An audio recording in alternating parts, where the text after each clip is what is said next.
beribadah dan juga dalam pelayanan kami, untuk kami bisa mempersembahkan persembahan-persembahan yang berkenan di hadapan hadirat-Mu. Saat ini tiba akan kami duduk di bawah kaki Dikau Tuhan. Berikanlah kami kemampuan untuk dapat mendengar firman-Mu dengan baik, dan bahkan dapat memusatkan hati dan pikiran kami untuk menampung firman-Mu ya Bapa. Terima kasih.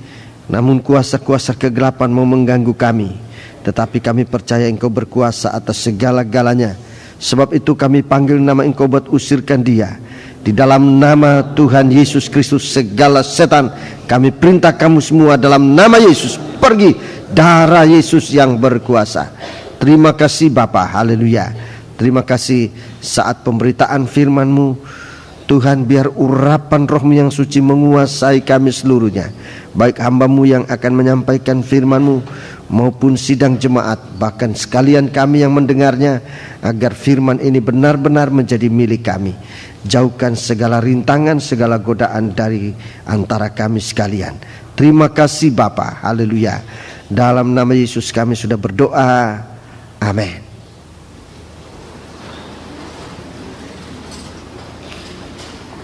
Sidang jemaat yang dikasihi Tuhan, dalam kesempatan ini saya menyampaikan salam bahagia, salam sejahtera bagi kita sekalian. Sebelum saya menyampaikan firman Tuhan, untuk sekali lagi saya menyampaikan rasa terima kasih atas kerjasama yang kita sudah lakukan, sudah kerjakan dalam pelayanan kebaktian Natal Persekutuan, yang pada akhirnya dipercayakan penuh kepada kita, baik dalam pelaksanaan sampai pun dalam pembiayaan. Dan Tuhan sudah memberkati kita sekalian, sebagaimana saudara mengikuti dalam pelayanan yang lalu, sampai pun dengan pengumuman pertanggungan jawab keuangan, di mana saudara-saudara mengikuti semua. Bahkan Tuhan sudah menyatakan pertolongannya bagi kita sekalian. Ucapan syukur patutlah kita senantiasa persembahkan kepada Tuhan. Jangan ada yang merasa minder, jangan ada yang merasa tinggi hati, tapi biarlah kita sebagaimana sewajarnya kita datang di hadapan hadirat Tuhan dan bersikap di tengah-tengah sidang jemaat dan masyarakat. Tidak ada sesuatu yang patut kita sombongkan, tapi kita biar memuliakan Tuhan di dalam kehidupan kita sekalian. Saya mengucap banyak terima kasih buat segala-galanya. Saya tidak dapat hitung satu persatu, sebab memang begitu banyak yang saudara-saudara sudah lakukan untuk menyatakan simpati saudara, bahkan kecintaan saudara dalam pekerjaan Tuhan yang Tuhan sudah berikan kepada kita sekalian. Simpati-simpati itu harus ditingkatkan untuk menjadi kasih yang sesungguhnya, dan kita akan satu waktu pelayanan kita kepada Tuhan berdasarkan dan didorong oleh kekuatan kasih Allah di dalam kita sekalian. Persekutuan kita, kesatuan kita harus tetap dibina. Saudara-saudaraku, tema ini akan tetap terpancang sampai sejauh mana Tuhan ingin untuk kita lanjutkan. Bukan hanya lagi merupakan sebuah tema, tapi semoga sudah menjadi filsafat hidup kita sekalian, mendarah daging. Setiap pribadi merindukan untuk menjadi satu, satu dengan yang lain, dibentuk menjadi tubuh Kristus. Jangan ada pikiran kita lain, saudara-saudaraku, oleh karena godaan, gangguan emosi, gangguan sandungan, gangguan apapun juga yang bisa memecah belah persekutuan kita. Biar dari sidang jemaat ini kita benar-benar menjadi satu, bagaikan kaki dian yang bersinar, yang bercahaya. Bagaikan saudara-saudaraku, kaki dian yang di dalam Alkitab ini, dalam Fatsal 11 kitab Wahyu yang kita sementara bicarakan, dia bagaikan pohon zaitun dan kedua kaki dian yang berdiri di hadapan Tuhan semesta alam, bersaksi oleh karena pengalaman kasih Allah dalam urapan Roh El Kudus. Dalam kesempatan ini juga kepada saudara-saudara sekalian sidang jemaat seluruhnya, baik yang sudah menerima tamu-tamu, para hamba-hamba Tuhan di rumah-rumah saudara-saudara, dan sepengamatan saya, saudara-saudara sudah bergerak sama dalam melakukan pelayanan. Saudara-saudaraku, baik secara langsung maupun untuk ikut menerima tamu duduk bersama, dan banyak hal-hal yang saudara sudah lakukan, besar atau kecil. Hanya Tuhan yang bisa mengukur. Tidak ada seorang pun yang dapat mengukur berapa besar, berapa kecil apa yang kita lakukan. Hanya Tuhan yang bisa mengukur. Tetapi yang ingin saya sampaikan kepada saudara-saudara sekalian adalah ucapan-ucapan terima kasih yang disampaikan oleh para hamba-hamba Tuhan yang sudah sempat menerima pelayanan saudara-saudara dalam bentuk apapun juga. Setelah mereka berpamitan untuk kembali ke kota, ke desa di mana mereka melayani, sebahagian besar sempat berpamitan kepada saya dengan mengucapkan banyak terima kasih. Bahkan beberapa hari, hampir secara sehari-hari penuh, saya menerima mereka untuk menyatakan rasa terima kasih. Bahkan sampai malam, jauh malam, mereka masih berbicara dengan saya, merasakan rasa puasnya akan pelayanan pada kali ini. Namun saya ingatkan kepada sidang jemaat, kepuasan yang mereka alami jangan membuat kita lengah atau terlena untuk merasa pelayanan ini sudah maksimal. Pelayanan ini masih harus ditingkatkan. Pelayanan kita masih harus ditingkatkan, baik bobotnya maupun kuantitasnya. Dan saudara-saudaraku, kemungkinan kita akan diperhadapkan dengan pelayanan di tempat yang lebih jauh dari tempat kita. Kali ini kita melayani di tempat kita sendiri di Surabaya. Kita nanti akan dites ke Mojokerto, agak jauh sedikit. Mojokerto nanti tanggal 26 di Mojokerto. Kita ikut ke Mojokerto. Sesudah itu tanggal 2 Januari kita masih ditantang di Mojo Agung, lebih jauh lagi. Nanti mojonya lebih ke sana lagi. Di suatu waktu kita nggak tahu, kita ditantang oleh Tuhan. Hari ini kita masih dilanda oleh kelelahan. Saya lihat para imam-imam banyak yang absen, mungkin saja sangat lelah atau mungkin mengejar ketinggalan pekerjaan yang saudara tinggalkan selama berminggu-minggu. Tuhan tahu, dan saya juga sebagai gembala mengerti keadaan saudara-saudara sangat lelah. Saya juga demikian, memang hari-hari ini kita sangat lelah. Tapi begitulah situasinya dunia dalam segala sesuatu. Menjelang akhir pertandingan atau akhir itu selalu ditandai dengan kelelahan. Tapi kita jangan lengah. Di hari-hari akhir itu banyak kali kebobolan. Orang main bola di jam-jam terakhir, di menit-menit terakhir, banyak kali justru di situ kebobolan gol, dan harusnya menang malah jadi kalah.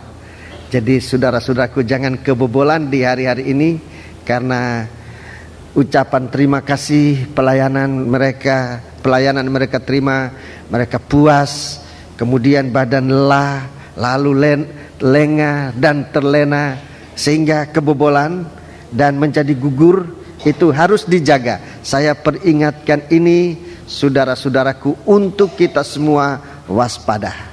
Kita tinggal beberapa hari akan mengakhiri tahun 1997, saudara-saudaraku, dan kemudian nanti akan masuk pada tahun 98. Akhir tahun dan awal tahun biasanya masa lengah. Saya ulangi, akhir tahun dan awal tahun biasanya masa lengah. Tetapi saya umumkan hari ini untuk jangan lengah, tapi biar kita waspada.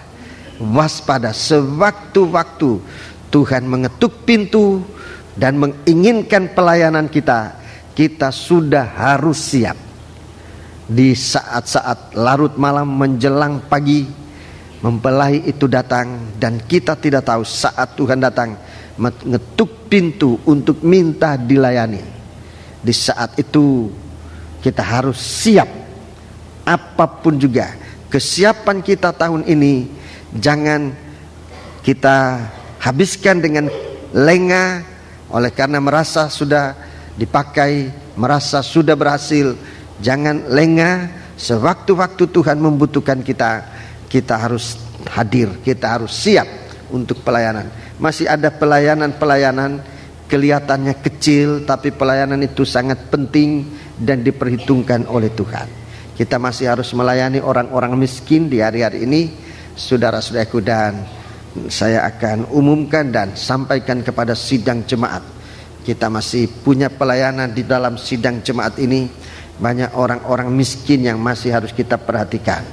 Dari bidang sosial, Bapak Ben Mulyono punya tanggung jawab ini. Mohon supaya doa dinaikkan sungguh-sungguh, sebab kita harus melayani orang-orang miskin ini dengan sebaik-baiknya.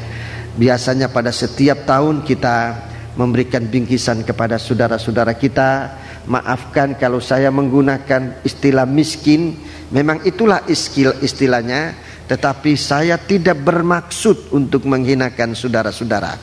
Semua ini saya sampaikan untuk sidang jemaat bersama-sama kita memikirkan. Pada waktu yang lalu kita sudah membuat banyak perkara-perkara untuk hamba-hamba Tuhan yang di desa-desa, untuk sidang-sidang jemaat yang di desa-desa yang mereka membutuhkan pakaian-pakaian bekas dan sebagainya, dan mereka sudah bawa pulang dengan begitu senang. Saudara-saudaraku, sudah mereka bawa pulang dengan senang, dengan rasa ucapan terima kasih. Mungkin pakaian bekas itu akan mereka pakai di hari Natal mereka di kampung, di desa, dengan segala kebanggaan, rasa ucapan syukur mereka kepada Tuhan. Tapi di tengah-tengah kita masih ada saudara-saudara kita yang menderita, yang susah. Marilah kita pada hari-hari ini mengingat mereka, sebab Tuhan banyak kali menyamakan, menampilkan pribadinya kepada orang-orang yang tidak terbilang, yang tidak terhisap di antara manusia, di antara masyarakat. Kita melakukan itu bagi saudara-saudara. Saudaraku, setahun yang lalu kita memberikan bingkisan-bingkisan kepada saudara-saudara kita yang belum diberkati seperti yang lain-lain. Sudah kemarin kita lakukan, tapi saya mohon agar jangan memberi pakaian bekas. Kalau memberikan pakaian, berilah yang baru, tidak perlu mahal, tetapi yang pantas.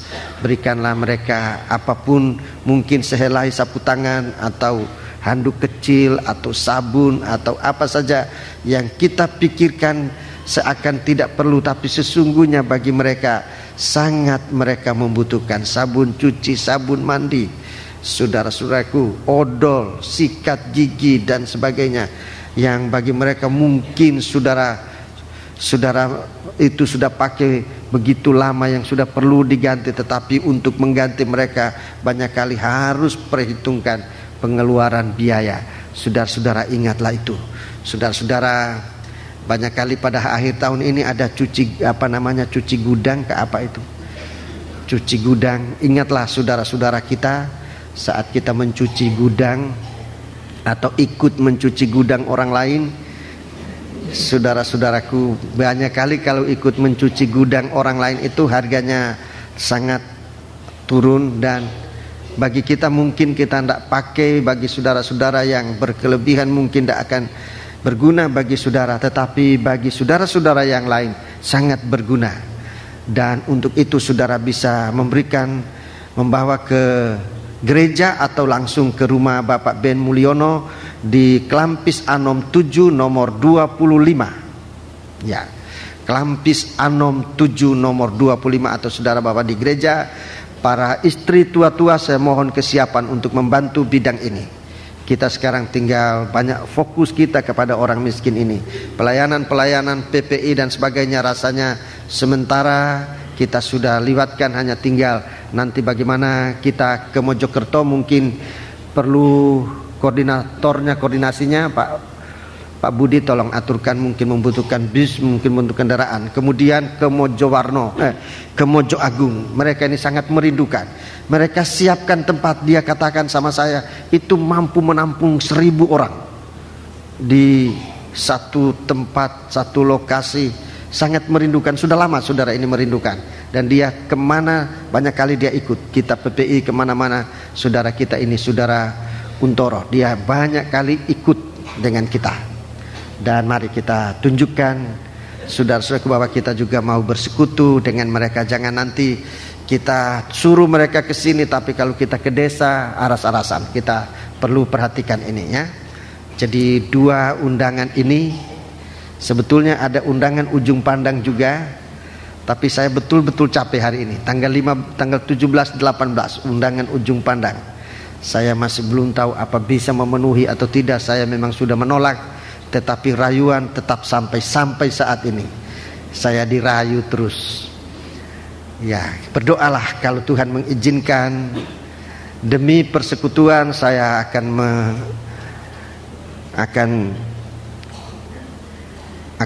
menepati, tetapi memang badan saya benar-benar rasa capek hari-hari ini. Benar-benar rasa capek. Tapi saya mohon doa dari saudara-saudara sekalian untuk persekutuan. Hanya itu pikiran saya, hanya untuk seandainya bukan untuk persekutuan, saya memang sudah tolak. Sudah dari lama saya tolak. Tetapi entah apa maunya Tuhan, kita masih berdoa. Doakan saudara, doakan kami. Kalau saudara-saudara mau ikut, mungkin bagi saya salah satu tanda. Seandainya ada satu yang ikut, dua yang ikut menyertai, barangkali ini tanda dari Tuhan. Harus ke sana. Kalau saya sendiri sudah benar-benar sudah rasanya terlalu lelah. Puji Tuhan. Itulah penyampaian, dan bagi kita sendiri di jemaat ini saya akan ulangi untuk memberitahukan, mengingatkan kepada kita. Iya, iya. Ini nanti dibagikan enggak? Ya. Saudara dengarkan jadwal kebaktian kita. Dengarkan baik-baik. Ini pengumuman ini akan ditempelkan di papan pengumuman. Kita tidak sempat lagi untuk mencetak dan kemudian mengedarkan. Bagian pencetakan sudah terlalu penuh di hari-hari yang lalu. Mereka sudah terlalu banyak mereka lakukan, sehingga memang untuk menyusun acara ini tahun ini terlambat sekali. Biasanya bulan November, Oktober kita sudah susun, tapi kali ini memang keterlambatan. Namun saya akan tetap umumkan. Saudara perhatikan, hari Senin tanggal 22 Desember kebaktian Natal Persekutuan Kaum Muda sekota Surabaya. Jadi bukan cuma Johor Lemaputro, tapi cabang-cabang kita yang ada di kota Surabaya. Kaum muda kali ini bergairah. Mereka ini yang mendorong saya untuk mengadakan kebaktian Natal Persekutuan. Sebelumnya mereka sudah adakan kebaktian bergilir di gereja-gereja cabang yang ada, dan itu sudah menggairahkan mereka kaum muda untuk aktif dalam perkara rohani. Kebaktian Natal Persekutuan Kaum Muda sekota Surabaya di Jalan Lemaputro 1 nomor 18 jam 18 jam 6 sore. Kemudian Kamis tanggal 25 Desember Kamis tanggal 25 Desember kebaktian Natal Persekutuan Johor dan Lemaputro di Lemaputro 1 nomor 18 di gereja ini jam 17.30. Jam 17.30. Kemungkinan ada acara-acara bagian seksi acara. Saya mohon dan kita doakan supaya Tuhan memberikan mereka ilham apa yang bisa disajikan dalam kebaktian-kebaktian semacam ini, sekalipun sifatnya sederhana tetapi memuliakan Tuhan. Bagi seksi acara saya mohon untuk berdoa, dan sidang jemaat mendoakan mereka agar Tuhan memberikan ilham, baik kebaktian Natal Persekutuan Kaum Muda maupun Natal Persekutuan Johor Lemaputro di Lemaputro. Kemudian Jumat tanggal 26 Desember 97 kebaktian Natal, ini juga persekutuan saudara-saudaraku dari GSJ PDI di daerah Jawa Timur ini. Mereka akan datang, bahkan ketua umum mereka dia menyampaikan ke saya berita untuk dia akan hadir dalam kesempatan kebaktian ini di Mojokerto, Jalan Kartini nomor 4. Jalan Kartini nomor 4 pukul 17.30. Kita tidak nginap, kita pulang pergi aja. Waktunya atau jaraknya dekat sekali. Kemudian Minggu tanggal 28 Desember kebaktian umum baik di Lemaputro maupun di Jalan Johor. Pada tanggal 28 Desember ini kaum muda sudah akan berangkat ke tempat retreat mereka. Tetapi sidang jemaat tetap ada doa, ada kebaktian. Mungkin sesudah kebaktian pagi mereka akan berangkat. Saya tidak tahu tepatnya mana, Saudara Lianto. Pagi atau sore? Siang, sesudah kebaktian. Iya, sesudah kebaktian pagi di Lemaputro mereka akan berangkat supaya orang tua bisa mengetahui dan persiapan. Tanggal 28 Desember Minggu pukul 8.30 WIB di Lemaputro tetap ada kebaktian semacam ini. Kemudian sesudah itu kaum muda kita akan kita lepaskan ke tempat rekreasi mereka di daerah Banyuwangi.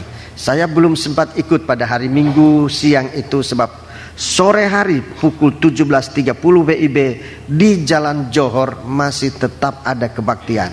Mengapa demikian? Sebab sejak lama Jalan Johor ini ditinggalkan, sepi, tidak ada kebaktian, selalu ada di sini. Dan itu menjadi pertanyaan masyarakat di sekitar, bertanya-tanya mengapa di gereja ini justru pada hari Natal kok tidak ada kegiatan. Jadi saya menjaga segala sesuatu, saya akan tetap membuat kebaktian ini. Saya mohon bagi saudara-saudara yang tidak pergi kemana-mana untuk pada hari Minggu 28 Desember 17.30 di Jalan Johor tetap ada kebaktian. Dan kita akan adakan acara Natal. Seksi acara pun saya mohon kesediaannya untuk membantu di Jalan Johor ini. Acara Natal di Jalan Johor secara sederhana, tapi kita kebaktian itu acara Natal. Artinya Natal kita adalah perjamuan suci. Itu nomor satu. Di tempat-tempat lain dengan menyalakan lilin, itu tanda perjamuan suci, itu tanda dari Natal. Kita adalah dengan perjamuan suci memperingati kematian Tuhan. Itu yang kita akan lakukan. Jadi saudara-saudara, saya mohon kesediaan untuk membantu kebaktian ini. Tentunya kaum muda tidak usah ragu-ragu kok meninggalkan. Silakan, selamat jalan dengan sejahtera. Berdoa semoga Tuhan kasih kekuatan. Saya akan menyusul pada hari Senin. Hari Senin saya akan menyusul, tentunya tidak dengan kereta api lagi tapi dengan mobil.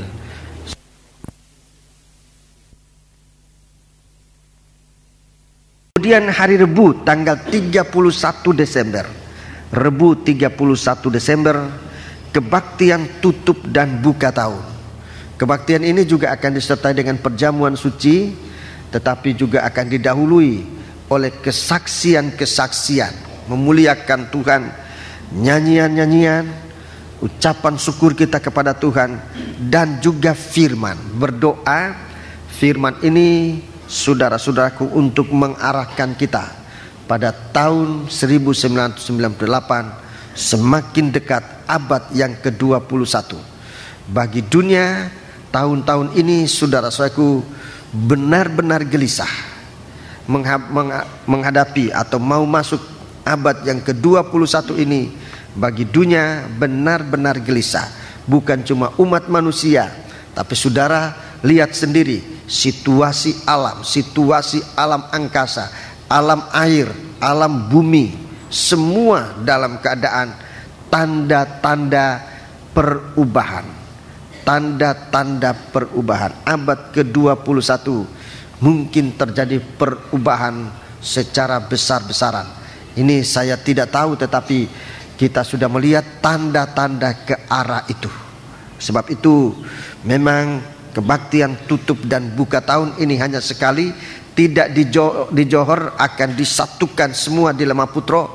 Dan saya mohon supaya saudara-saudara, terutama bagian logistik, untuk mengatur bangku-bangku, kursi-kursi yang cukup, untuk jangan-jangan sampai orang-orang berdiri. Kita gunakan lahan-lahan yang ada untuk bisa mendengarkan firman Allah. Saya anjurkan saudara-saudara untuk hadir. Kemudian Jumat tanggal 2 Januari, Jumat tanggal 2 Januari, kebaktian Natal di Mojo Agung. Ini masih Natal. Sebenarnya mereka minta sebelum akhir tahun, tapi acara kita sudah sangat penuh. Begitu sungguh-sungguhnya mereka untuk merindukan kita datang ke sana, sehingga dia bilang lewat tanggal 31, lewat tanggal 1 pun kami mau menerima saudara-saudara. Jadi undangan ini sungguh-sungguh. Saya bilang mereka ini sudah libur hari-hari ini, nggak apa-apa om, umumkan aja, siapa tahu mereka ada yang datang. Jadi saya umumkan ini kepada saudara-saudara sekalian. Undangan ini bukan basa-basi, Tapi undangan ini undangan sungguh-sungguh, bukan basa-basi, apalagi basi, bukan undangan basi. Ini undangan yang hangat betul-betul. Ya, puji Tuhan. Kemudian Jalan Raya Mojo Agung, ya, nomor 201. Jalan Raya Mojo Agung nomor 201. Pak Budi Santoso semoga jadi komandan ini. Pak Budi orang Mojo Agung ini. Iya. Ini dekat rumahnya Pak Budi ini. Saya pernah ke rumahnya Pak Budi ini, dekat tempatnya, lokasinya dekat rumahnya Pak Budi. Minggu tanggal 4 Januari.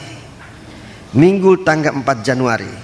Kebaktian pagi di Lemahputro tetap berjalan biasa. Jam 8.30. Kemudian Minggu sore jam 17.30 kebaktian di Jalan Johor. Kebaktian di Jalan Johor. Kemudian sesudah tanggal 4 Januari baru kita istirahat.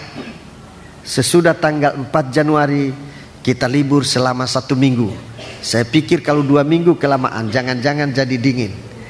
Jadi 1 minggu rasanya cukup. Bagaimana? Cukup 1 minggu? Cukup? Kelamaan? Iya. Rasanya 1 minggu cukup ya. Baru kita kebaktian lagi. Minggu berikutnya tanggal 11 Januari 98 jam 8.30 di Lemahputro. Demikian juga di Jalan Johor jam 17.30. Semoga kita tetap segar. Sekarang disegarkan oleh Tuhan. Selama pelayanan disegarkan. Jadi ada pelayanan-pelayanan yang tersisa ini, saudara-saudaraku, jangan KO di pelayanan tersisa ini. Tapi kita sungguh-sungguh siapkan diri. Haleluya.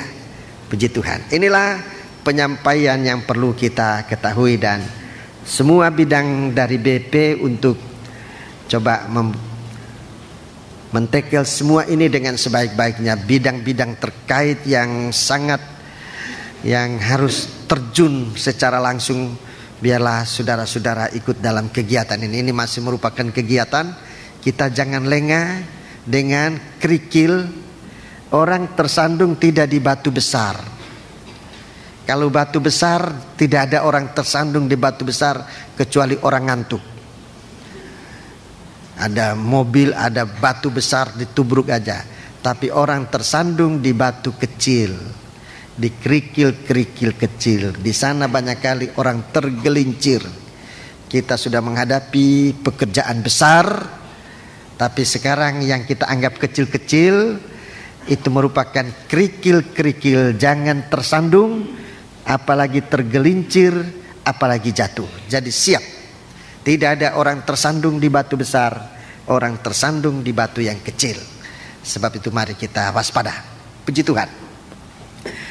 Wahyu pasal 11. Kita dalam Bible Study sudah mendengar tentang kesaksian.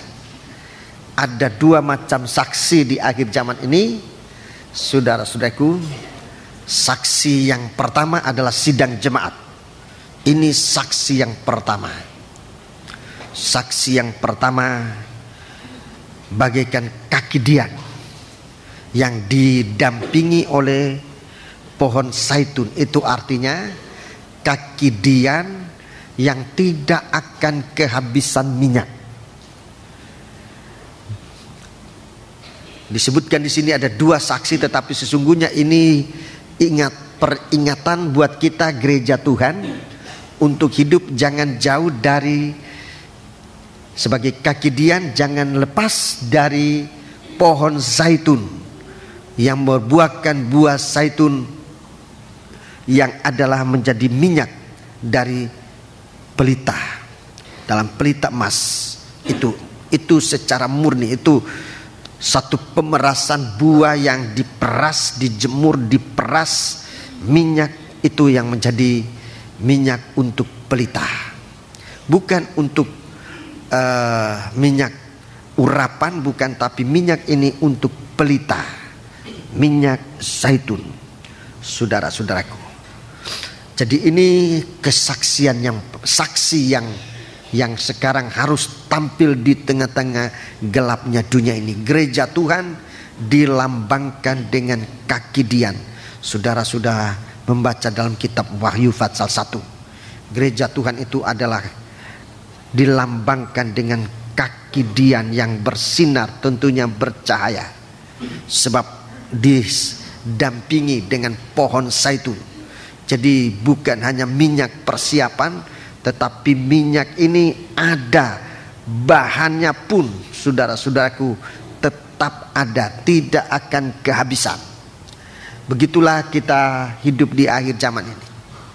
Sementara itu di samping kita, di tengah-tengah kita juga akan tampil saksi-saksi palsu. Saksi-saksi palsu. Saksi-saksi palsu ini adalah orang-orang yang mendengar firman Tuhan tetapi tidak mengalami keubahan hidup. Ini nanti akan menjadi saksi palsu. Mulai dari mereka nanti tidak tahan akan pengajaran, tidak tahan pengajaran yang benar. Mereka akan menjauh dari pengajaran yang benar. Di dalam surat 1 Timotius pasal 4 dikatakan mereka gugur imannya. Mereka punya iman gugur. Gugur imannya, dan kemudian mereka ini akan menyatu dengan orang-orang dunia ini, saudara-saudaraku. Dan mereka inilah juga yang nanti akan menjadi antikris yang merupakan perwujudan dari setan di dalam bentuk manusia. Jadi saudara-saudaraku, kedua wujud ini nanti akan kita periksa dalam Wahyu 13, tapi saya tidak mengapa menyebutkan sekarang. Ini dua macam ini nanti akan disebut binatang buas. Wujudnya memang manusia, tetapi nanti mereka itu disebut binatang buas. Dalam pandangan rohani mereka punya wujud, memang wujudnya binatang buas, singa, beruang, naga. Itu yang nanti akan tampil menjadi antikris. Itu dalam Wahyu 13. Saya masih belum terangkan, hanya saya sebutkan. Jadi ini juga sudah ada di tengah-tengah sidang. Jadi munculnya sekarang ini ada. Prosesnya sudah terjadi. Proses ini terjadi. Apa kita menjadi kaki Dian? Dan itulah kerinduan Tuhan. Biar itu pula menjadi kerinduan kita bersama.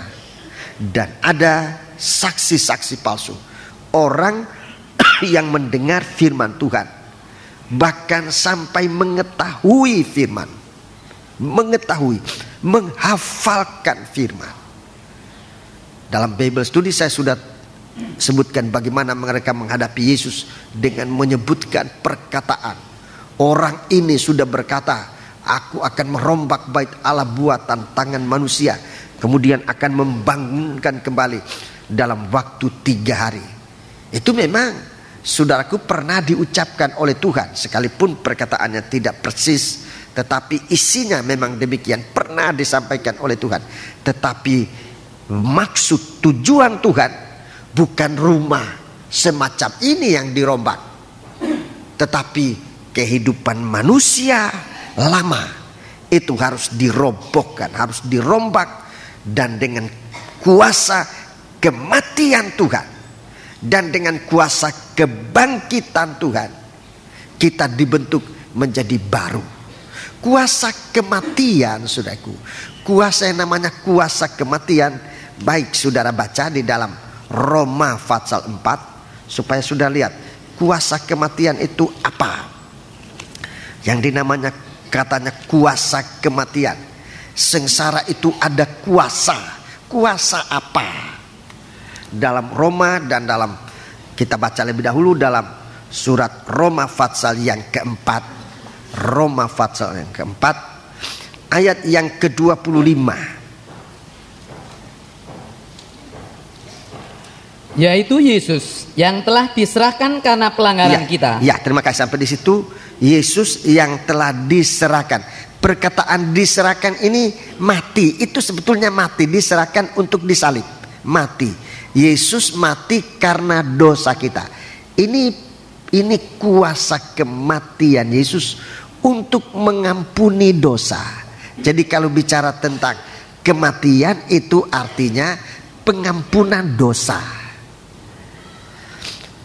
Jadi saudara-saudaraku, kita merombak kehidupan lama, dan dengan kuasa kematian Yesus itu artinya kita mengaku dosa kita, dan darah Yesus yang dicurahkan, darah Yesus karena kematiannya, saudara-saudaraku, itu mengampuni dosa kita. Jadi mendengar firman Allah sampai kita meyakini bahwa dosa kita diampuni oleh Tuhan. Meyakini dosa itu diampuni oleh Tuhan. Jadi jangan barangkali apa dosa saya diampuni. Kita yakin, kalau kita percaya, kita minta, kita mengaku kepada Tuhan, kita harus yakin bahwa darah Yesus yang dicurahkan sampai ia mati itu menghapuskan segala kejahatan dan dosa kita. Itu namanya kuasa kematian. Itu yang membangun kehidupan kita baru. Kehidupan lama kita dirobohkan untuk dibangun oleh kuasa kematian dan kebangkitan. Dengarkan saudaraku, ini jalan. Ini jalan dari anak-anak Tuhan untuk sampai kepada kesempurnaan. Lewat kematian Tuhan, artinya dosa diakui untuk diampuni oleh Tuhan. Bukan diakui itu karena dipaksa-paksa. Saya sangat khawatir saudaraku kalau pengakuan itu karena terpaksa. Darah Yesus tidak mengampuni itu. Tapi kalau kita secara wajar, secara jujur, jangan sudah dipaksa-paksa, sudah diberikan ini bukti-bukti baru ngaku. Itu sama dengan pengakuan mungkin di polisi atau di kejaksaan atau itu karena dipaksa itu, ini saksinya, ini saksinya, ini saksinya. Karena sudah banyak saksi, apa boleh buat? Ngaku ndak ngaku pun dipaksa. Itu sudah betul kamu melakukan. Bukan pengakuan itu. Pengakuan secara wajar. Saudara-saudaraku, setelah mendengar firman lalu merasa, iya aku berbuat salah, aku datang kepada Tuhan mengaku dosa ini. Sebab Tuhan tahu dosa ini, Tuhan tahu semua. Tuhan tidak perlu saksi. Tuhan sendiri saksi. Atas perbuatan dosa itu Tuhan sendiri saksi. Sebab Tuhan ada, lihat pada waktu itu 3 saksi. Kalau Tuhan mau ada 3 saksi dalam setiap perbuatan dosa. Nomor 1, hati nurani kita. Hati nurani tidak pernah kompromi dalam perbuatan dosa. Begitu saudara berbuat dosa, hati nurani tetap menuduh. Hati nurani tetap bicara menuduh. Biar mulut saudara mengatakan tidak, hati nurani mengatakan iya. Itu hati nurani. Dan kalau saudara-saudaraku, suara hati nurani begitu kuat, bukannya mustahil suatu waktu orang itu pikirannya jadi. Saya sudah banyak melihat yang begitu. Karena hati nuraninya begitu keras suaranya. Oleh karena suara Tuhan untuk orang ini ditolong, tapi dia tetap tidak mau. Banyak kali pikirannya tidak mampu untuk pikul itu. Saudara-saudaraku, dan banyak orang hilang pikiran, hilang keseimbangan. Kalau saya bicara ini tidak untuk nakut-nakuti, tetapi saya memang melihat demikian. Hati nurani itu saksi pertama. Saksi yang kedua, setan. Setan yang mendorong saudara untuk melakukan dosa itu. Setan yang menyuruh, setan yang menggoda. Seperti waktu Adam dan Hawa berbuat dosa, kan setan yang membawa itu. Setan tahu, dia saksi. Wah, aku tahu Tuhan, aku lihat, aku yang menyuruh dia lakukan. Dia saksi yang kedua. Saksi yang ketiga, itulah Tuhan. Tapi sesungguhnya saksi yang ketiga ini adalah saksi yang meringankan. Kalau saja kau ngaku, aku ampuni kamu. Ini saksi yang meringankan. Kamu betul berbuat dosa. Tapi kalau saja kamu mengaku, aku ampuni. Dan dia rela mati. Itu sebabnya saudaraku, mari kita perhatikan. Kuasa kematian itu adalah darah Yesus yang menutup dosa dan kesalahan kita. Kalau kita sadar, Kalau kita mau jadi baik, dan kalau Tuhan yang menutup dosa dengan darahnya, dalam 2 Korintus pasal yang ke-17 Tuhan katakan orang itu dijadikan baru. Orang itu dijadikan baru. 2 Korintus pasal 5 ayat 17. Maafkan, 2 Korintus 5 ayat 17. Tolong baca. Tolong baca. 2 Korintus pasal 5 ayat 17. Jadi siapa yang ada di dalam Kristus, Iya. ia adalah ciptaan baru. Iya, dia adalah ciptaan baru. Terus? Yang lama sudah berlalu, Iya. sesungguhnya yang baru sudah datang. Ciptaan baru itu berarti Tuhan memandang orang itu seperti tadinya tidak pernah berbuat dosa. Itu ciptaan baru. Jadi Tuhan melihat barang ini, melihat orang ini seperti tadinya tidak berbuat dosa. Itu namanya kasih karunia Allah. Kasih karunia Allah. Dan itu diberikan kepada kita. Itulah kuasa yang akan membangun kita menjadi baru. Robohkan baik Allah ini. Dalam 3 hari itu bicara kematian dan kebangkitan. Kematiannya ini pengampunan dosa oleh kuasa darah Yesus. Mari kita kembali dalam Roma pasal 4 ayat 25. Baca lanjut ayat itu. Roma 4 ayat 25. Yaitu Yesus yang telah diserahkan karena pelanggaran kita. Ya, ini sudah. Kemudian Dan dibangkitkan karena pembenaran kita. Ya, ini kebangkitan. Dibangkitkan untuk membenarkan kita. Kalau kita sudah disalut, kalau kita sudah dipercik dengan darah itu, saudara-saudaraku, maka Tuhan membenarkan kita. Tuhan membenarkan kita. Kita tidak bisa lagi dipersalahkan. Tuhan yang membenarkan. Rasul Paulus mengatakan kita menjadi pemenang, bahkan super pemenang. Kita menjadi di atas segala pemenang. Puji Tuhan. Dan inilah kehidupan baru. Ini yang menjadi saksi. Kehidupan baru. Kehidupan orang-orang yang dibaharui. Itu akan menjadi saksi-saksi yang benar. Dia bagaikan kaki Dian. Saudara-saudara, orang mungkin lihat, oh dulu orang ini pencuri. Tetapi kalau sudah dibaharui, dia bicara bagaimana kehidupannya dirubah oleh Tuhan dengan bukti-bukti. Dan itu akan membuat orang datang kepada Tuhan.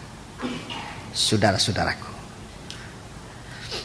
Dan banyak orang-orang sekarang ini yang kita menemukan, saudara-saudaraku, perjalanan ini sudah perjalanan silang. Banyak orang jahat menjadi baik. Banyak orang baik menjadi sekarang ini menjadi jahat. Dan ini kita harus waspada terhadap ini.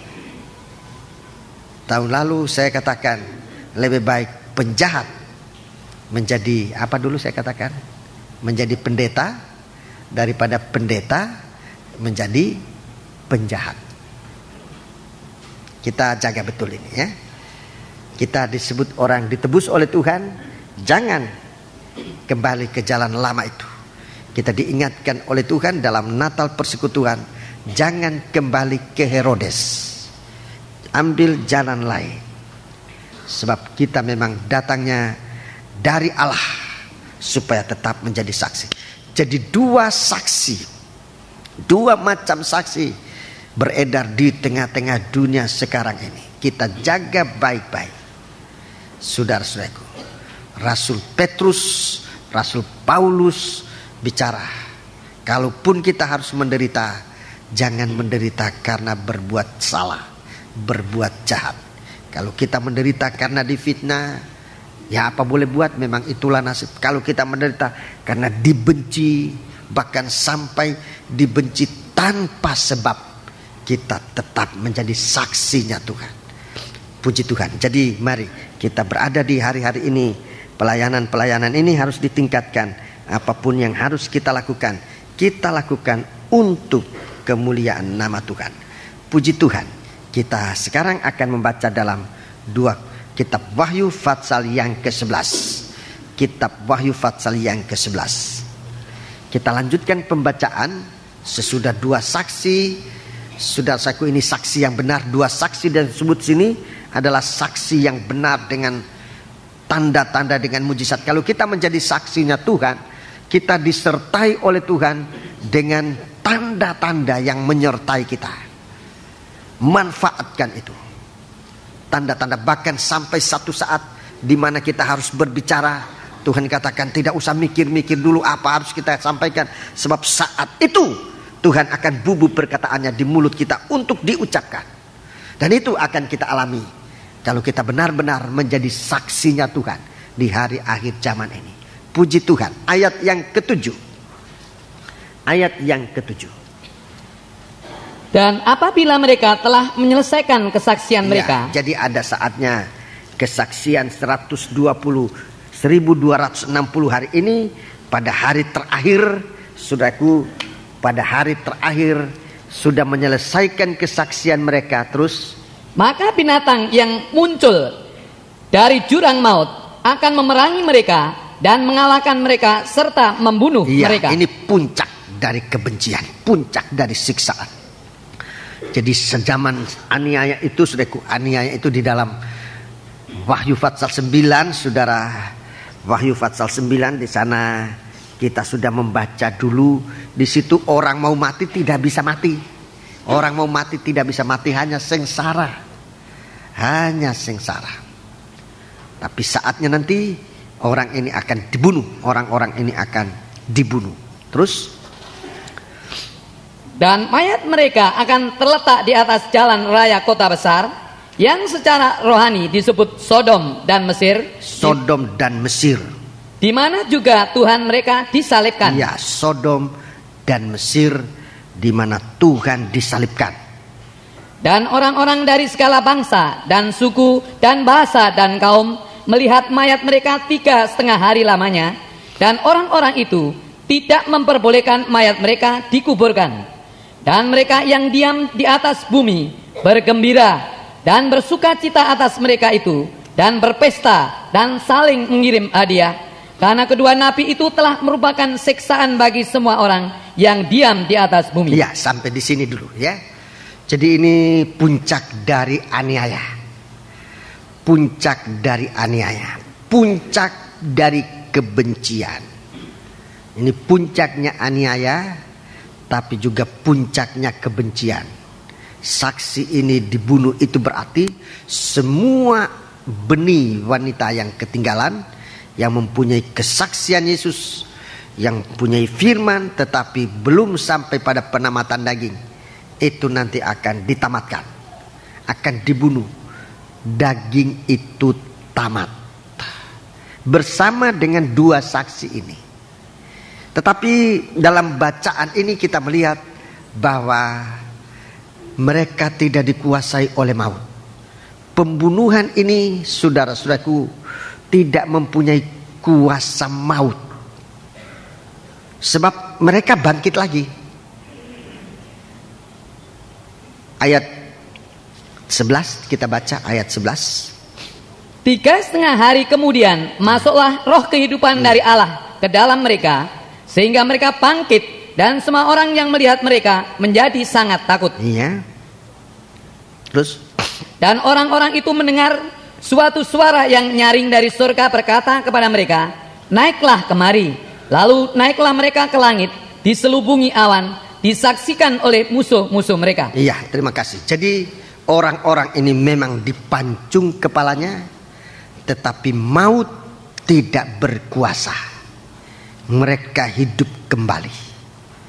Begitu juga dengan umat Tuhan yang ketinggalan, tapi sempat mengalami perobekan daging, penamatan daging di zaman, di masa 1260 hari.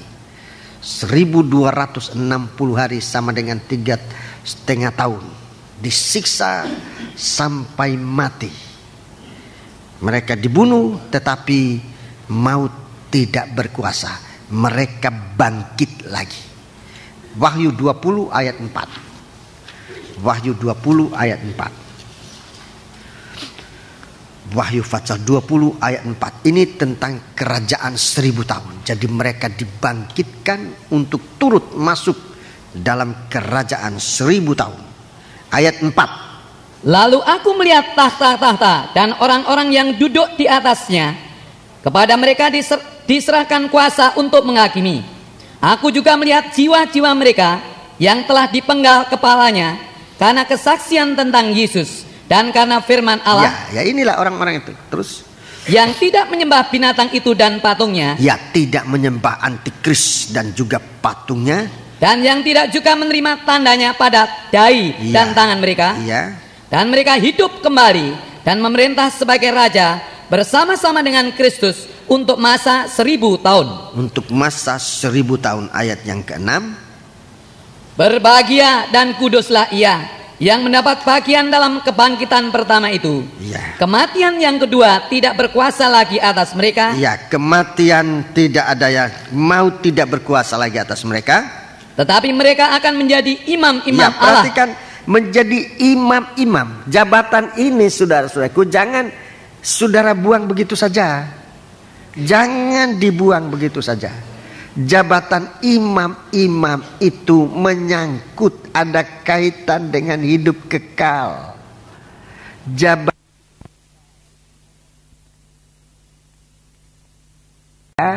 Jabatan ini dijamin oleh Tuhan dengan kehidupan kekal. Bisa dipancung kalau memang sekarang pelayanannya belum memuncak sampai kepada daging tidak bersuara. Memang bisa dipancung.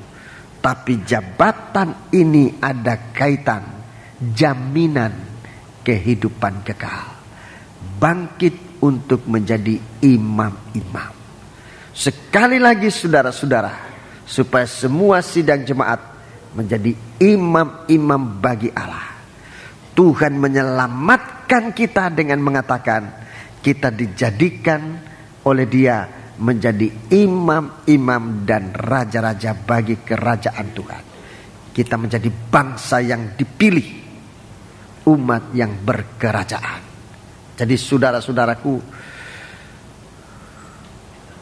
kalau dapat saya katakan untuk saat ini, bangku-bangku yang saudara duduk itu akan menjadi tahta-tahta dalam ayat 4. Bangku-bangku ini akan satu waktu saudara lihat akan menjadi tahta-tahta. Bangku, kursi-kursi tempat duduknya imam-imam itu akan satu waktu begitu dipermuliakan menjadi tahta-tahta. Kalau saudara tinggalkan dan diisi oleh orang lain, saudara tidak bisa untuk menduduki tempat itu lagi. Sebab itu mari pertahankan tempat-tempat ini. Pertahankan.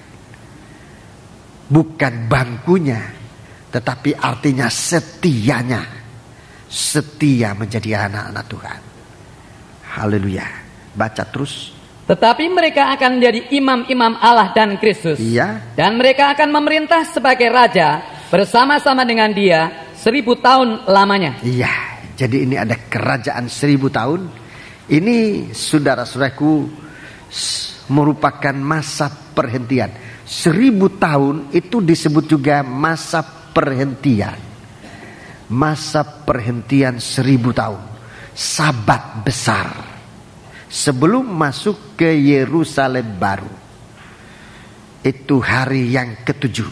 1000 tahun di sini hari yang ke-7. Tadi dalam penyampaian saya mengistilahkan abad, buat kita abad yang ke-21. Zaman gereja ini ada 2000 tahun. Saudaraku, 2000 tahun. 2000 tahun. Kita sudah berada pada tahun 1997. Kita berada pada abad ke-20. Sesudah 2000 tahun masih ada satu abad. Masih ada 1000 tahun. Namanya 1000 tahun kerajaan damai. Di situ nggak ada dosa. 1000 tahun itu orang tidak bisa berdosa lagi. kerajaan 1000 tahun itu tanpa dosa.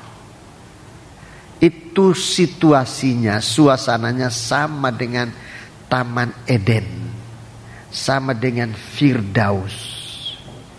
Waktu orang yang tersalib mati di atas kayu salib, Tuhan berkata kepada dia, hari ini engkau bersama aku di Firdaus, tempat perhentian. Orang-orang mati dalam Tuhan dikumpulkan oleh Tuhan bersama-sama dia. Di mana? Di tempat perhentian ini. Orang-orang mati di dalam Tuhan. Dia berhenti dari segala kelelahannya, segala perbuatan mengikut dia. Perbuatan mana yang mengikut dia? Segala perbuatan amal, perbuatan baiknya mengikut dia. Mengapa perbuatan jahat tidak mengikuti? Sebab perbuatan jahat sudah dihapuskan oleh darah Yesus. Itu tidak lagi diperhitungkan oleh Tuhan. Sehingga untuk masuk dalam 1000 tahun ini, hanya perbuatan baik. Semua mengikut. Tidak ada yang ketinggalan. Semua mengikut menyertai. Saudara baca ayatnya itu dalam Wahyu 14 ayat 13. Wahyu 14 ayat 13. Catat, baca di rumah. Berbahagialah orang yang mati di dalam Tuhan sekarang ini, sebab mereka berhenti dari kelelahannya dan segala perbuatan ikut menyertai. Perbuatan yang mana? Perbuatan baik. Perbuatan jahat yang sudah diakui itu sudah dihapuskan oleh Tuhan. Dia tidak ikut lagi, dia tidak menggoda lagi, dia tidak menuduh lagi. Di sana damai. 1000 tahun disebut damai sebab tidak ada dosa. Tidak ada dosa. Mungkin saudara mengatakan, mengapa tidak ada dosa di sana? Mungkin saudara bertanya, mengapa tidak ada dosa? Nomor 1, sebab segala dosa kita yang kita perbuat pada masa-masa ini sudah dihapuskan oleh Tuhan. Itu pertama. Jadi tidak mengikuti dosa itu. Jadi dosa yang kita lakukan ini yang sudah kita akui itu dihapuskan oleh Tuhan. Dia tidak mengikut kita lagi ke kerajaan 1000 tahun itu. Jadi tidak ada dosa-dosa pusaka, dosa apa, itu enggak ada lagi. Itu sebabnya jangan ragu-ragu mengaku dosa kepada Tuhan. Minta didoakan supaya kita memiliki kehidupan yang tidak dikuasai oleh dosa. Sudah sebanyak kali, oh masa mesti ngaku kepada pendeta? Masa pendeta bisa mengampuni dosa? Memang pendeta bukan mengampuni dosa. Yang mengampuni dosa Tuhan. Tapi Tuhan, Rasul Yohanes katakan supaya didoakan agar dia hidup. Artinya supaya kehidupannya sesudah dosanya diampuni itu, dosa itu tidak menguasai dia lagi. Itu maksudnya. Yang mengampuni dosa saudara ialah Tuhan. Kalau saudara tidak mau mengaku kepada pendeta ya, cuma banyak kali orang semacam ini dosanya kembali lagi dan dia tidak mampu bertahan. Sebab belum didoakan. Dia sendiri mungkin tidak berdoa untuk itu. Jadi memang kita hanya mendoakan itu tujuannya supaya Tuhan kasih kehidupan yang tahan untuk menolak segala dosa yang mungkin kembali lagi. Itu doa. Tapi kalau saudara tidak mengaku betul, doa itu pun tidak mempan bagi saudara. Ngaku betul dan bersedia untuk tidak mengulangi dosa itu. Itu pengampunan. Sebab pengampunan itu berlaku selama saudara tidak mengulangi dosa. Saudara mengaku sekarang, hari ini tanggal berapa ini? Tanggal 14. Saudara mengaku, oh saya berdosa ini. Baik, Tuhan ampuni sekarang tanggal 14. Tapi tanggal 15. Dari 14 sampai tanggal 15 itu beberapa jam ini saudara diampuni oleh Tuhan. Tidak ada dosa lagi. Tapi kalau tanggal 15 saudara lakukan lagi, ya pengampunan ini batal. Saudara hidup lagi dalam dosa.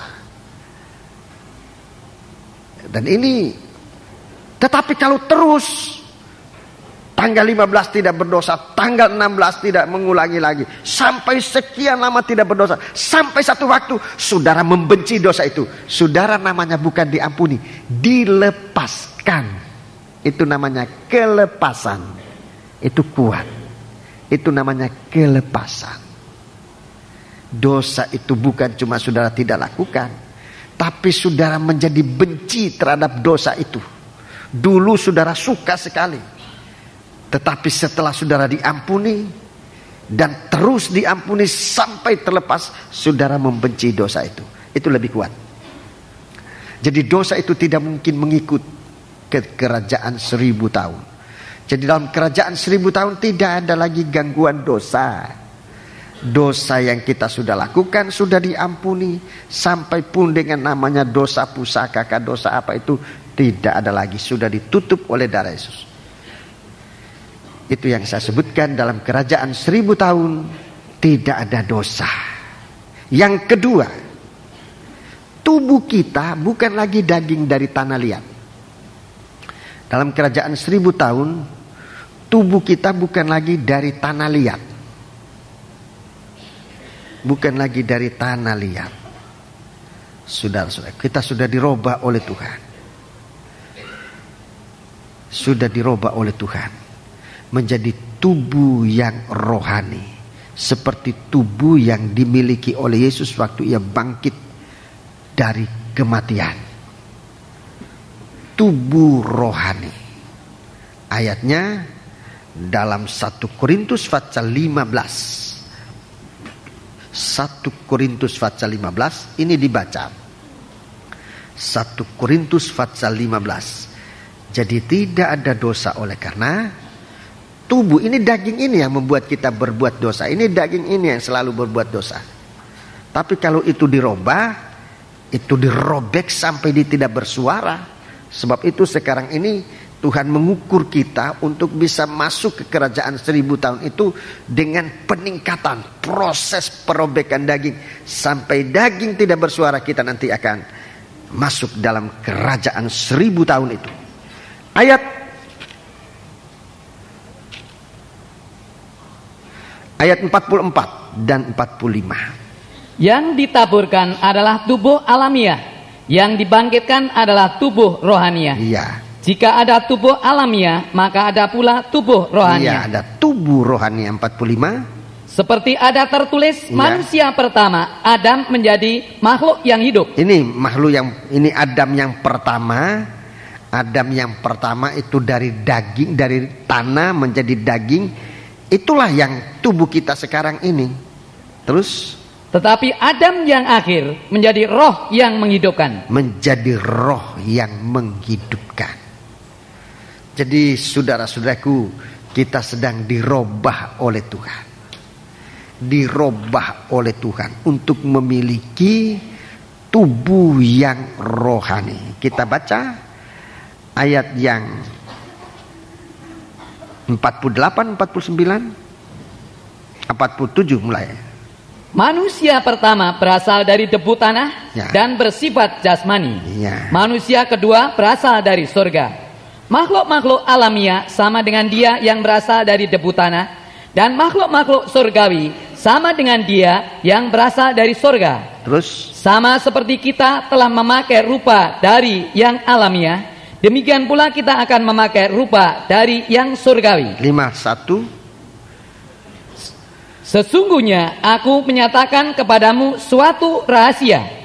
Kita tidak akan mati semuanya, tetapi kita semuanya akan diubah. Iya, kita semuanya akan diubahkan. Kita semuanya akan diubahkan. Jadi Tuhan tidak pilih kasih. Semua mendapat kesempatan diubahkan. Mau atau tidak, itulah masalahnya. Masalahnya di situ. Tapi kita semua mendapat kesempatan. Tidak ada orang katakan, oh ini orang memang dari lahirnya sudah jahat, dia bisa dirubah. Kita semua mendapat kesempatan untuk diubah. Masalahnya mau atau tidak mau. Yohanes 3. Injil Yohanes pasal 3. Injil Yohanes Fatsal yang ketiga. Di sini kita lihat suatu gambaran proses pembaharuan itu, proses keubahan. Mulai ayat pertama. Adalah seorang Farisi yang bernama Nikodemus, seorang pemimpin agama Yahudi. Jadi Nikodemus ini orang mengetahui firman, tapi tidak pernah dirubah oleh firman. Dia mengetahui, tetapi dia tidak mengalami keubahan oleh firman. 2. Ia datang pada waktu malam kepada Yesus dan berkata, Rabi, kami tahu bahwa engkau datang sebagai guru yang diutus Allah, sebab tidak ada seorang pun yang dapat mengadakan tanda-tanda yang engkau adakan itu jika Allah tidak menyertainya. Ya, jika Allah tidak menyertainya. Yesus menjawab katanya, aku berkata kepadamu, sesungguhnya jika seorang tidak dilahirkan kembali, ya, jika seorang tidak dilahirkan kembali, ia tidak dapat melihat kerajaan Allah. Iya, ini proses keubahan. Jadi seperti orang dilahirkan kembali. Itu berarti lewat proses kandungan. Ini saya menggunakan istilah ini ya, dikandung. Baca terus. Kata Nikodemus kepadanya, bagaimanakah mungkin seorang dilahirkan kalau ia sudah tua? Nah, kalau ia sudah tua, bagaimana bisa dilahirkan? Dapatkah ia masuk kembali ke dalam rahim ibunya dan dilahirkan lagi? Ya, jadi ini memang benar, pemikiran daging dari Nikodemus itu benar. Satu pembaharuan itu harus lewat suatu kelahiran. Tapi kalau sudah tua, bagaimana bisa dibaharui? Bagaimana bisa dilahirkan kembali? Baca terus. Jawab Yesus, dengarkan. Aku berkata kepadamu, sesungguhnya jika seorang tidak dilahirkan dari air dan roh, ia tidak dapat masuk ke dalam kerajaan Allah. Iya. Terus? Apa yang dilahirkan dari daging adalah daging, dan apa yang dilahirkan dari roh adalah roh. Iya, jadi ini pertama. Jadi saudaraku, pembaharuan itu sebetulnya lewat proses kelahiran. Satu waktu saya mendengar seorang penginjil, dia menyampaikan firman sangat sederhana, tetapi bagi saya tidak mungkin lupakan itu. Dia katakan begini, jika umpamanya seorang gembala kerbau, setiap hari dia masuk kandang kerbau, mungkin tidur makan di kandang itu, setiap hari, setiap saat dia masuk keluar kandang kerbau. Tetapi sampai kapanpun dia tidak akan pernah jadi seekor kerbau. Dia masuk keluar kandang kerbau, tapi tidak akan pernah sampai kapanpun menjadi seekor kerbau. Lalu dia tanya pada waktu, bagaimana caranya supaya orang ini bisa jadi seekor kerbau? Dia jawab, kalau orang ini dilahirkan oleh kerbau itu baru bisa jadi kerbau. Jadi ini perumpamaan sangat sederhana, tetapi sebetulnya jelas sekali.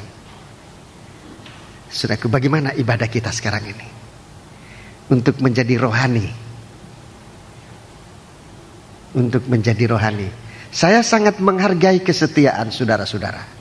Tuhan pun menghargai kesetiaan saudara masuk dalam kebaktian.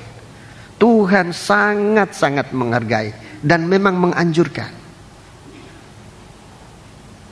Tapi kalau saudara tidak masuk dalam kandungan dari Roh El Kudus yang mengerjakan proses untuk saudara dilahirkan dari Roh, inilah masalahnya. Inilah masalahnya. Yang namanya masuk dalam kandungan Roh Kudus ini, saudara-saudara, dengar baik-baik. Saudara pekat terhadap pekerjaan Roh. Pertama, Roh ini mau memimpin kita. Dia bekerja di hati. Tadi di rumah, saudara mungkin sibuk dan sebagainya, tapi Roh itu mengingatkan, ini hari Minggu loh, harus kebaktian. Atau saudara mungkin belum pernah kebaktian, tapi ada kerinduan untuk di mana ya tempat kebaktian. Lalu saudara merindukan itu, Tuhan melanjutkan, saudara dipimpin oleh Roh. Entah bertemu salah satu saudara yang membawa saudara ke sini, menunjukkan tempat kebaktian di gereja manapun. Entah saudara secara kebetulan, saudara pikir secara kebetulan, tapi sebetulnya pimpinan Roh saudara lewat. Mengapa ada orang banyak masuk di gang ini? Saudara ikut-ikutan masuk, lihat, wow, ada gereja, lalu masuk dalam gereja. Itu suatu proses dari Roh bekerja dalam saudara. Duduk mendengarkan firman. Saudara baru pertama kali, tapi kok tertarik? Mungkin saudara tidak mengerti, tapi tertarik. Ada satu saudara, dia bilang, aku dengar khotbah itu, aku tidak ngerti, tapi bisa nangis. Kenapa, Bro? Proses Roh Kudus. Aku tidak ngerti firman itu, saya tidak ngerti khotbah itu, pendeta bicara lama, tetapi aku bisa nangis. Kenapa? Itulah proses Roh Kudus. Kalau saudara ikutkan, dengar, Roh Kudus ini akan tetap tinggal dalam saudara dan mengurapi saudara. Kalau urapan ini saudara perhatikan, saudara mulai tertarik pada firman, mulai merasakan, mulai ada pengertian akan firman sampai beriman pada firman. Itu pekerjaan Roh. Saudara dilahirkan oleh Tuhan. Itu proses keubahan.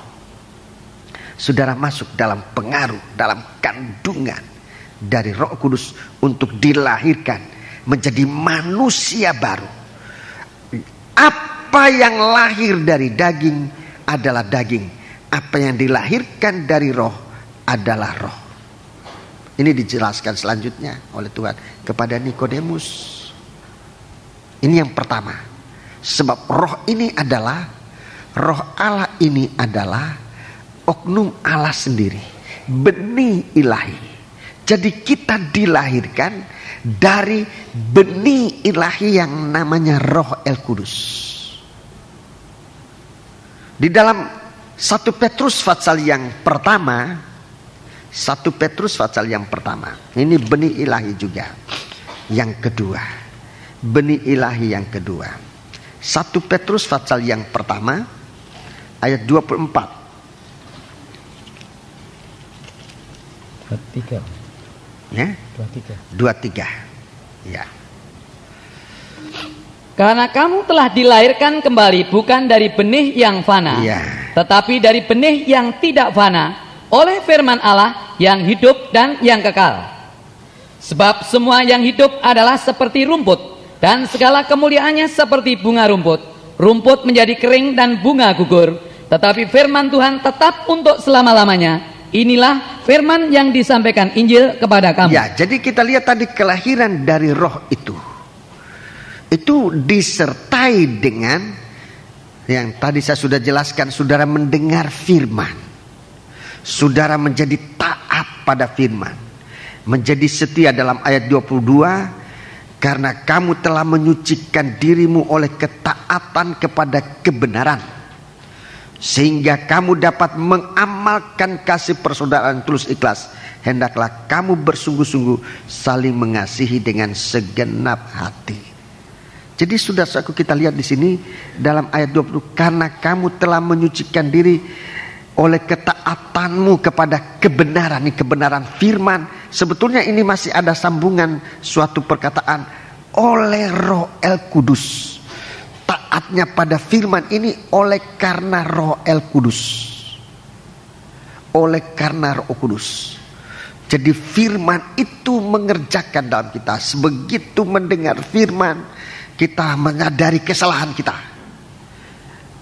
Mendengar kesalahan kita, ditegur, kemudian dinasihati dan kita ikuti. Terjadi keubahan di dalam firman.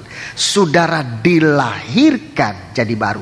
Dulu adalah orang-orang yang tidak baik, tetapi setelah mendengar firman, setelah Roh Kudus menjelaskan dan saudara menjadi taat, menjadi berubah, setiap kali mendengar firman Allah terjadi suatu keubahan. Setiap kali itu adalah trompet, adalah nafiri yang dibunyikan. Setiap kali mendengar firman Allah terjadi suatu keubahan ke arah yang baik, terjadi suatu pembaharuan. Nah, ini dilahirkan. Ini perubahan, ini suatu keubahan. Ini suatu keubahan. Untuk kita bisa mempunyai tubuh yang rohani, diobakan. Jadi kita tidak lagi benih daging, tetapi benih rohani dari Roh Kudus, dari firman. Saudara lihat, kalau kita sudah dirubah oleh firman, segala solat tingkah kita, kelakuan kita, dalam 1 Yohanes pasal 4, 1 Yohanes pasal 4, surat 1 Yohanes pasal 4, surat 1 Yohanes pasal yang keempat, ayat yang ke-7 dan ayat yang ke-8. 1 Yohanes pasal 4 ayat yang ke-7. Saudara-saudaraku yang kekasih, marilah kita saling mengasihi. Iya. Sebab kasih itu berasal dari Allah, dan setiap orang yang mengasihi lahir dari Allah dan mengenal Allah. Iya, ayat 8. Barang siapa tidak mengasihi, ia tidak mengenal Allah, sebab Allah adalah kasih. Iya, terima kasih. Jadi kita lihat di sini, inilah manusia baru. Dia adalah, tandanya adalah orang dengar-dengaran pada pimpinan Roh Kudus. Kalau dengar-dengaran pada pimpinan Roh Kudus, tidak sulit untuk dengar-dengaran pada pimpinan kelompokmu, dari sangkor, pimpinan sangkor, dari musik pimpinan sangkor, pada gembala pimpinan dan pimpinan. Tidak sulit, sebab memang saudara sudah dipimpin oleh Roh Kudus. Tidak sulit. Kalau orang-orang suka memberontak, itu berarti dia tidak dilahirkan dari Roh. Orang suka melawan, itu berarti dia tidak dilahirkan dari Roh. Sekalipun mungkin waktu dia berdoa, mungkin dia bahasa asing, tapi bahasa asingnya itu palsu. Saya lebih baik terus terang aja. Sebab bukti dari Roh Kudus, dengar-dengaran. Roh dengar-dengaran. Taat dengar-dengaran. Itu yang ada pada Yesus. Kemudian bukti kita lahir dari firman Allah. Kita setia, disebutkan dalam. Kita berubah kepada pembaharuan. Setiap pembaharuan yang kita terima, kita pertahankan. Itu orang punya firman. Setia pada firman. Itu dalam 1 Petrus pasal 1 ayat 22 dan 23. Itu orang yang punya firman. Tandanya setia dalam pembaharuan. Lalu lahir dari kasih Allah, saling mengasihi. Tidak sulit untuk berdamai dengan orang. Tidak sulit untuk mengampuni orang. Tidak sulit untuk meminta ampun kesalahan. Itu orang lahir dari kasih. Dan inilah orang-orang yang memiliki tubuh yang nafsani. Inilah tubuh yang digunakan di kerajaan 1000 tahun. Tubuh ini yang digunakan di kerajaan 1000 tahun. Sehingga di sana tidak ada dosa. Di sana tidak akan ada pemberontakan. Sebab kita punya tubuh bukan tubuh daging lagi. Di sini kita memberontak, di sini kita berkelahi, di sini kita membenci, di sini kita menghakimi. Mengapa? Sebab tubuh kita ini dari daging. Tubuh kita ini tubuhnya daging. Dan itu yang melelahkan. Itu yang membuat kita tidak damai. Itu yang membuat kita tidak sejahtera. Nah, Tuhan mau menolong kita. Nah, kerajaan 1000 tahun tidak ada dosa. Yang ketiga, jadi yang pertama tadi, sebab memang segala dosa kita sudah diampuni, tidak mengikut lagi. Kedua, daging kita, tubuh kita memang sudah dirubah oleh Tuhan menjadi tubuh yang rohani lewat proses pembaharuan. Yang ketiga, setan sudah dirantai. Setan itu yang suka menggoda, membawa percobaan, itu sudah dirantai. Dia tidak masuk lagi di kerajaan 1000 tahun. Dia tidak masuk lagi di situ. Dulu zaman Adam dan Hawa, setan ini masuk di Taman Eden, masuk. Tapi zaman 1000 tahun, setan tidak bisa masuk di kerajaan 1000 tahun. Jadi dia tidak bisa membuat orang berdosa di situ. Ayatnya Wahyu 20, Wahyu pasal yang ke-20. Ayatnya Wahyu pasal 20 ayat 1 dan ayat sampai dengan ayat 3. Ayat 1 sampai dengan ayat yang ketiga. Lalu aku melihat seorang malaikat turun dari surga memegang anak kunci jurang maut dan suatu rantai besar di tangannya. Ia menangkap naga, si ular tua ya, itu. Naga namanya juga ular tua, yaitu iblis dan setan. Ini sama nama-namanya ini disebutkan. Terus? Dan ia mengikatnya 1000 tahun lamanya. Dia diikat 1000 tahun lamanya.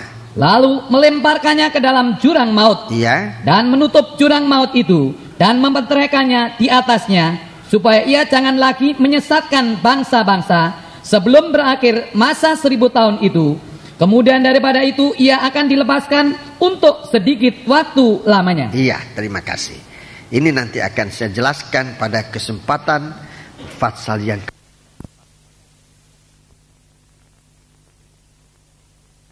lagi, sebab dalam kerajaan 1000 tahun itu, saudara-saudaraku, iblis yang membawa dosa, menggoda manusia sampai manusia jatuh dalam dosa, itu sudah dirantai selama 1000 tahun. Selama kita berada dalam peristirahatan 1000 tahun atau 1 hari menurut masa penciptaan, itu sama dengan 1000 tahun. Dosa tidak ada, di sana ada damai. Puji Tuhan. Jadi saudara-saudaraku, kita melihat bagaimana kehidupan kita ini, di mana kita harus benar-benar hidup bagi Dia. Kita kembali di dalam kitab Wahyu 11. Jadi saudara-saudaraku, gereja Tuhan itu tidak lagi dikuasai oleh maut. Manusia itu manusia yang belum meningkat, belum sampai pada ukurannya, akan masuk dalam siksaan, puncaknya sampai dipancung, sampai mati. Tetapi maut tidak berkuasa atas mereka sekalian. Itu puncak dari penganiayaan. Dalam Wahyu pasal 9 disebutkan itu, saudara-saudaraku, puncaknya dari penganiayaan. Nanti di sini orang-orang ini akan dipancung dan akan dipancung dan mati. Dalam ayat ini dikatakan mayat mereka tidak dikuburkan, ya, dan mayat mereka akan terletak di atas jalan raya kota besar yang secara rohani disebut Sodom dan Mesir, di mana juga Tuhan mereka disalibkan. Jadi mayat itu, dan orang-orang dari segala bangsa, suku, bangsa melihat mayat mereka. Melihat mayat mereka berapa hari itu? 3,5 hari lamanya. Mayat mereka 3,5 hari, dan orang-orang itu tidak memperbolehkan mayat mereka dikuburkan. Jadi mayat ini dipertontonkan. Bukti suatu kematian tubuh ini. Saudara-saudaraku, dan hal ini bukan mustahil terjadi dengan adanya TV sekarang ini. Dengan adanya TV sekarang ini, saudaraku, ini suatu kejadian besar, nanti akan bisa ditonton oleh sekarang TV sampai ke desa-desa. Dulu barang istimewa, sekarang sudah di mana-mana. TV ini disiapkan, ini nanti saudaraku untuk dipakai untuk melihat kejadian ini. Mayat mereka akan dipertontonkan selama 3,5 hari, dan orang-orang akan bersukaria. Tetapi itu untuk membuat mereka nanti melihat bagaimana kuasa Allah kuasa roh kehidupan. Roh kehidupan dari Allah akan masuk ke dalam mereka, Sehingga mereka ini akan bangkit dan semua orang melihat mereka menjadi takut. Jadi suatu keangkatan. Mereka akan diangkat, mereka akan dibawa kepada Allah. Naiklah kemari. Lalu naiklah mereka ke langit, diselubung oleh awan, disaksikan oleh musuh-musuh mereka. Jadi suatu kejadian besar yang akan dihadapi. Saudara-saudara, kita menghadapi abad yang ke-21. Jam waktunya kita tidak tahu. Tapi kalau perhitungan kasar-kasarnya manusia, saudara-saudaraku, tahun yang ke-2000 kita akan lewati, masuk pada tahun ke-2001, abad yang ke-21. Ini perubahan besar. Ayat 13, kita baca ayat 13. Pada saat itu terjadilah gempa bumi yang dahsyat, dan 1/10 bagian dari kota itu roboh, dan 7.000 orang mati oleh gempa bumi itu, dan orang-orang lain sangat ketakutan, lalu memuliakan Allah yang di surga. Ya, puji Tuhan. Jadi kita lihat di sini segala sesuatu ini sudah hampir semua nyata. Gempa bumi ini sekarang gempa bumi yang terjadi di atas skala 5 Richter. Di atas 5 Richter skalanya itu. Semua besar-besar. Di mana-mana sekarang terjadi. Ini nanti masih akan terjadi, saudara-saudaraku. Dan pada saat terjadinya ini nanti akan dahsyat sekali. Gempa bumi 1/10 bagian dari kota itu rubuh. Ini kehancuran. Permulaan kehancuran sampai nanti dalam Wahyu 21 disebutkan segala pulau tidak kelihatan lagi. Dahsyat, benar-benar dahsyat. Sebab itu mari kita mau siapkan sekali lagi pengumuman atau pemberitahuan saya tadi. Hari-hari akhir adalah hari-hari lengah. Jaga jangan sampai kebobolan. Pelayanan kita di hari-hari akhir, pelayanan besar kita sudah selesaikan. Pelayanan kecil-kecilan, ujian berat itu. Pelayanan kecil-kecilan itu justru ujian besar. Sebab tidak ada orang tersandung pada batu yang besar, kecuali orang ngantuk dan mabuk. Tapi orang akan tersandung pada batu-batu yang kecil. Sebab itu menjelang hari-hari akhir ini, dalam ayat yang di 14 dikatakan, ini celaka. Celaka yang kedua sudah lewat. Lihat, celaka yang ketiga segera menyusul. Celaka. Kalau Alkitab katakan celaka, itu benar-benar celaka. Kita menghadapi sangkakala yang ketujuh. Sangkakala yang ketujuh itu sangkakala yang terakhir. Sangkakala yang ketujuh, sangkakala yang terakhir. Di dalam sangkakala yang ketujuh, saudaraku, malapetaka yang besar terjadi. Sudah murka Allah yang besar. Keubahan umat Tuhan terjadi, tetapi itu suatu hukuman Allah terjadi. Dalam sangkakala yang ketujuh nanti diikuti dengan bokor, 7 bokor dicurahkan. Itu masa sepenuhnya dikuasai oleh antikris. Kita ikuti nanti penguraian mulai Fatsal yang ke-13. Tapi sebelumnya kita akan selesaikan Fatsal yang ke-11 dan 12. Baru kita akan masuk pada bagian kedua dari kitab Wahyu, mulai Fatsal 13 dan selanjutnya.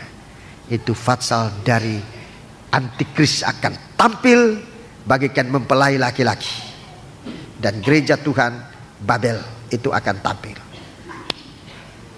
Kita lihat, saudara-saudaraku, rahasia Allah dalam firman ini. Rahasia Allah. Tekunlah, setialah dalam mengikuti, supaya kita tahu, supaya kita bisa melihat dan tahu berjaga. Itu tujuannya mengapa Tuhan bukakan kitab ini. Supaya kita tahu dan berjaga-jaga. Nyanyian lama kita nyanyikan, zaman sekarang berjagalah. Saya kira masih banyak orang yang tahu. Saudara yang mengetahui nyanyikan lebih keras. Zaman sekarang berjagalah. Mungkin ada di kitab? Tidak ada? Ada. 103. Ya. Nyanyian rohani 103.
Sambil kita menyanyi, tawaran diri kita kepada Tuhan. Lihat dunia bergelora, kedengaran sini sana banyak kabar menyatakan dalam sabda Allah. Turunkan tangan sekarang dengan tapi sungguh-sungguh.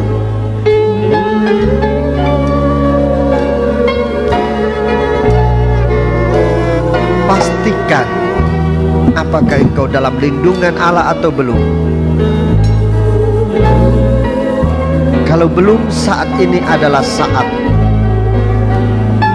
di mana saudara harus lari datang kepada Tuhan. Haleluya.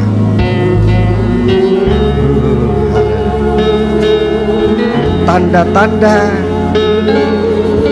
sesuai dengan firman sedang terjadi di bumi ini. Kita tidak harus menutup mata, menutup telinga dan acuh tak acuh. Kur.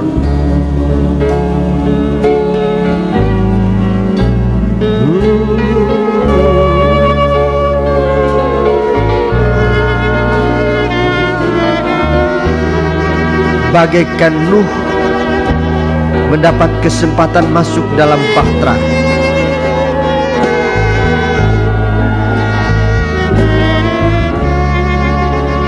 bagaikan Lut mendapat kesempatan keluar dari Sodom dan Gomora.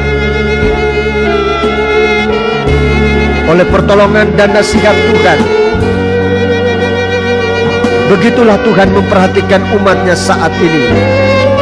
Di mana perlindungan kita? Lagi kur.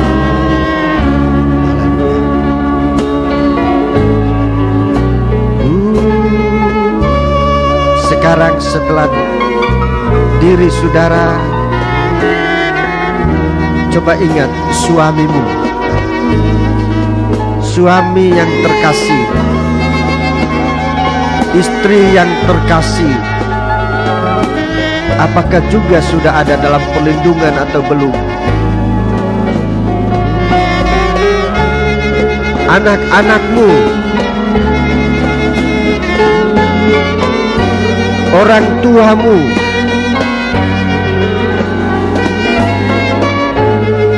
Untuk ini saya beri kesempatan saudara angkat tangan, menyembah Allah bukan hanya buat pribadimu, buat keluargamu. Haleluya. Doakan. Haleluya. Kita diselamatkan oleh Tuhan, tetapi bagaimana anak kita, setia atau tidak, atau sama sekali belum datang kepada Tuhan? Jangan putus asa. Kesempatan sedikit pun kita harus gunakan. Haleluya. Haleluya. Haleluya. Sementara musik melakukan ini, saudara berdoa. Jika saudara mau menyembah Allah, sembah Allah. Tapi sedikitnya saudara berdoa, Tuhan tolong kami. Haleluya. Haleluya. Haleluya. Haleluya. Haleluya. Haleluya.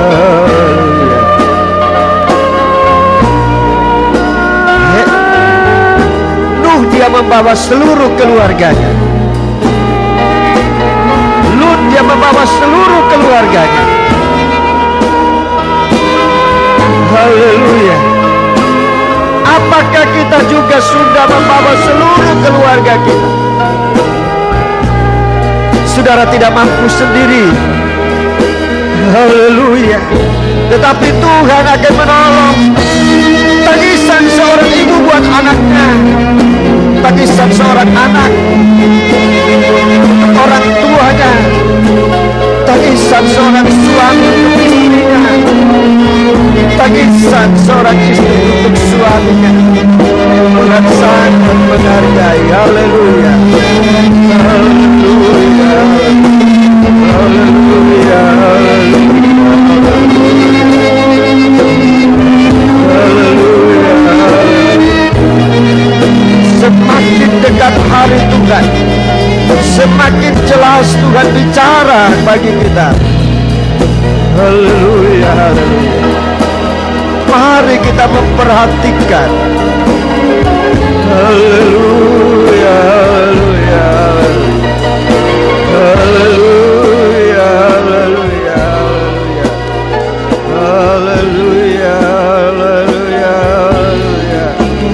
Haleluya. Haleluya.